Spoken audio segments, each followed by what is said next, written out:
What is going on, guys? Welcome to Greggles TV Daily, your source for daily tech news. Make sure you subscribe so you know what's going on in the world of tech. How is everyone doing? I hope you're having a fantastic day. We've got two stories, two questions. Let's go. And our first story is about the OPPO Find N2 3. I've reviewed this phone, the OPPO Find N2, and it's a really cool, cute, foldable phone. It's a slightly different form factor than the Galaxy Z Fold 4.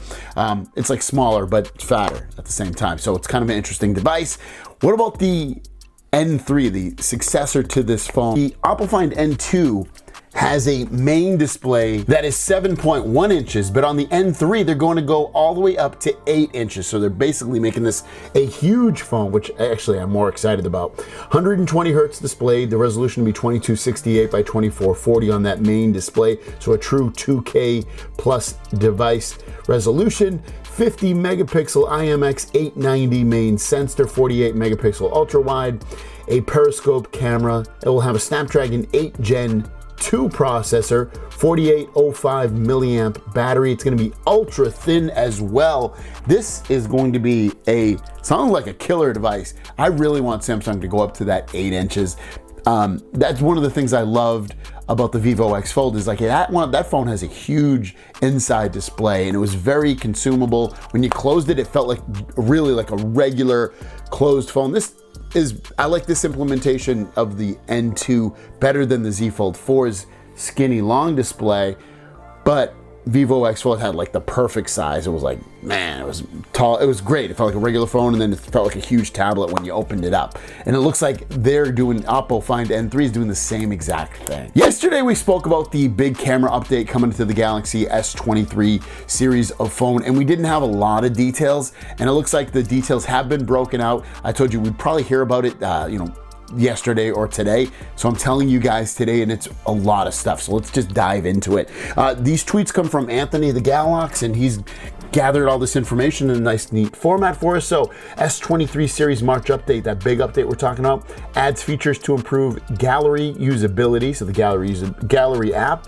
Autofocus concept has been changed for faster photography. So now you can capture your photos faster, but still get your autofocus. Improved the camera function and image quality. You love seeing that. You always want to see better quality photos, and it looks like they're saying they've done that. You can immediately delete photos that are being processed immediately after taking them with the camera. If you remember, sometimes you take a photo and it has to process it. While it's doing that, you can actually delete it, is what it's saying.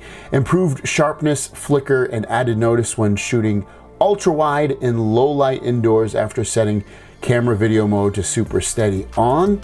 Fixed a phenomenon where a green line was displayed on the left side intermittently when shooting in the rear photo mode. Improved image stabilization when shooting with 1080p 60 after setting auto FPS off in rear video. Improved the line shape banding noise in the sky mid-low light when shooting high pixel and low mid light.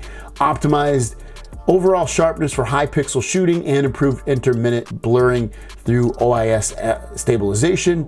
It fixed a malfunction when shooting after night off in low light after selecting shooting speed, high resolution, speed priority, and camera assistant. Camera assistant also got an update with shooting speed, high resolution, and all of that. It also fixed an issue where face recognition could not be recognized intermittently after ending a third-party video call. Stability has been improved for camera improvements introduced through other routes as well. So you can see that is a major, major camera update, and I will be very curious to try this one out. What do you guys think? Are you excited about this camera update? Is it needed? Is it not? And also let me know about your thoughts on that OPPO Find N3. It looks like a beast of a phone. Let me know your thoughts. Without further ado, let's jump on our Q&A. All right, first question comes from Mr. D's product review. Little by little, AI is becoming more and more in use in some speeds. Aspects of AI are already inside of the mobile devices. In your opinion, how long do you think it might be before AI is performing a lot of the tasks for us and assisting us with human-like accuracy? I think humans are going to slow it down more than anything because of being fearful of this technology, because of what it potentially could do, not only in a way of hacking things, but also in a way of really taking jobs over from humans, and that's going to be, I think humans need to catch up because I think AI is really probably almost already there. But my guess is I think AI will be more widely adopted in more people's lives. Like, I don't mean just like my life because I'm in tech all the time. I mean like my mom and dad's life. Like, I think it'll be in those people's lives more prevalent, like their average regular person, probably within the next 5 years, definitely 10 years, but probably in the next 5 to 7 years, it's really going to be in almost anything. And our last question from Jerome Gold. He's saying he heard that the S24 Ultra will have a flat display, no more curves. Contract ends in September for my Note 20 Ultra. Do you think I should upgrade to the S23 Ultra or wait for the S24 Ultra, being with the upgrades you mentioned? That's a tough one. I would say, I mean, so if your Note 20 Ultra is still, the way I always look at this stuff is like, if you're really still happy with the phone that you have and you still don't have that many complaints about it, hold off.